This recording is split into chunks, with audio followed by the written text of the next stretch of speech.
Hello everyone and welcome to my channel Cooking for the Family. I'm Devon. Merry Christmas and happy holidays. Today I'm going to be sharing with you part of my 12 days of cookies and holiday treats, how to make my sweet potato crumb cake. So first I'm going to go ahead and put one large sweet potato in my oven. I'm going to go ahead and bake this at 400 degrees for about an hour till it's nice and tender. And also something that I did is that I took my fork and I like to go ahead and poke some holes in my sweet potato before I wrap it in my foil. Now once it comes out of the oven and I let it cool slightly, I'm using my paring knife. We're going to pull away the skin so we can go ahead and get at the flesh of our sweet potato. Now my sweet potato crumb cake works great for that Christmas brunch, New Year's brunch, or if you're going to have a gathering of family and friends, this is definitely a crowd pleaser.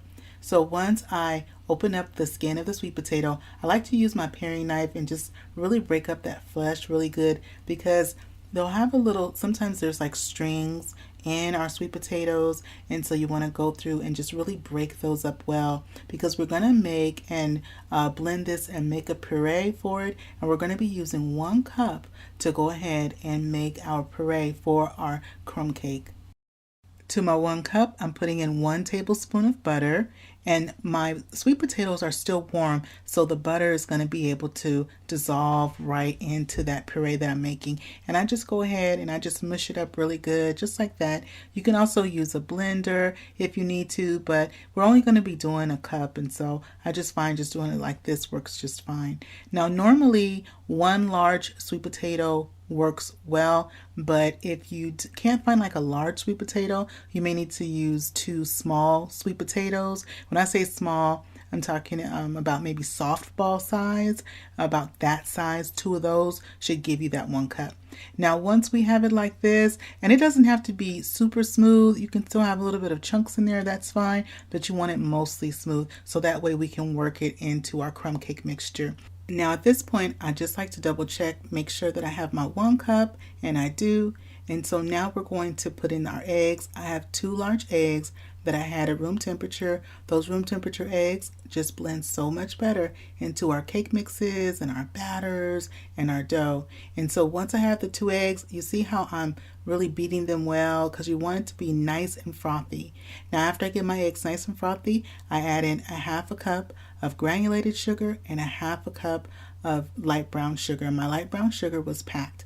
So you put the sugars in there with your egg, go ahead, mix those really well, make sure it's nice, blended well, nice and frothy, and also that the sugars have dissolved and mixed in well. And this is what you want it to look like. See how it's nice and smooth?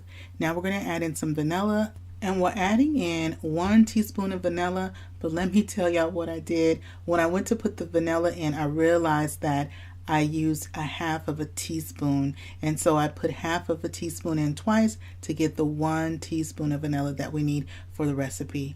Then I'm adding in my puree. So far in the bowl we have our 2 eggs that we blended, our 1/2 cup of granulated sugar, 1/2 cup of packed light brown sugar, our 1 teaspoon of vanilla, and now we're also putting in our 1 cup of our sweet potato puree that we made. Go ahead, we're going to break this down, make sure we get it as smooth as possible. We will have a little bit of chunks, and we do want a little bit of that sweet potato chunks in there. Now after I've whipped this well, I'm going to add in a 1/2 cup of vegetable oil. Now when it comes to sweet potatoes, both my grandparents, they grew sweet potatoes, and so I love sweet potatoes. Our family really loves sweet potatoes, and it's something I turned my husband on to, was sweet potatoes. And his family did have sweet potatoes growing up, but as far as having sweet potatoes a variety of different ways besides just pie, he had not had that before. And so one thing that my kids love and my husband also really loves is my sweet potato pie cookies. And so what I'm going to do is in the description box below, I'm going to put a link to my sweet potato pie cookies as well as my sweet potato pound cake. The sweet potato pound cake, I think y'all will really enjoy that. So look for that in the description box below. And I'm also going to put a list of ingredients for the sweet potato crumb cake. Now next I go ahead and I put in a 1/2 cup of sour cream. Now when it comes to sour cream, you want to use the thicker sour cream, and the thicker sour cream, like Newton's, is a thicker sour cream. You want to have a thicker sour cream when it comes to using it in your baked goods. And this is something that my mother taught me, so it is important that you do want to use that thicker sour cream. So once I've whipped the sour cream in there, we're going to go ahead and start sifting in our dry ingredients right into our bowl. We're going to put in 2 cups of flour total. I put in 1 cup of flour, then I'm going to hold on to the other cup of flour, and we're going to start putting in a little bit of leavening. We're going to be putting in some baking soda. I put in 1 teaspoon of baking soda, and we're also going to put in some baking powder, and I'm putting in 1/4 of a teaspoon of baking powder. I put in some salt, and that was 1/2 teaspoon of salt. And we're going to put in our spices. This really brings the crumb cake home. I'm putting in 1 teaspoon of ground cinnamon. We're also putting in some allspice. That's 1/2 teaspoon of allspice and some ground nutmeg. And I'm going to put in 1/4 of a teaspoon of ground nutmeg. I'm going to sift my ingredients over the sweet potato mixture, and then after I've sifted it, that 1 cup of all-purpose flour that we had to the side, we're going to go ahead and add our flour in, go ahead and finish sifting, and we're going to sift everything right into the bowl just like that, making sure you want to push down, making sure that you get all your ingredients in there. Then we'll go from the bottom to the top and be really gentle. And when I say be really gentle, we don't have to mix this really vigorously like we did when we were frothing up the eggs and the sugars together. Want to be kind of gentle because our crumb cake is going to come out nice and tender, and so you want to just be gentle and just go from the bottom to the top and finish moistening the flour with the wet ingredients that we had on the bottom. And in the description box below, I will have a list of ingredients for our sweet potato crumb cake. I'm also going to have the list of ingredients for our crumb topping, and I'm going to share with you how to make the crumb topping right now. This is what we want our batter to look like. So I have my loaf pan, and this is a 9 by 5 by 3 loaf pan. I've gone on and I've sprayed it really good with some nonstick spray.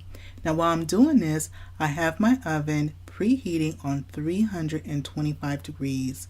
So once you have your batter in your loaf pan, go ahead, make sure that you even it out from corner to corner, and that also that it's nice and even, not one side is higher than the other.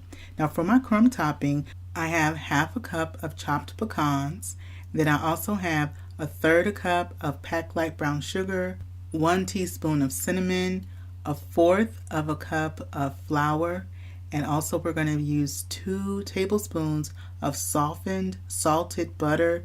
Now if you don't have salted butter and you're using unsalted butter, you want to put a couple of pinches of salt in the mix for the crumb topping, okay?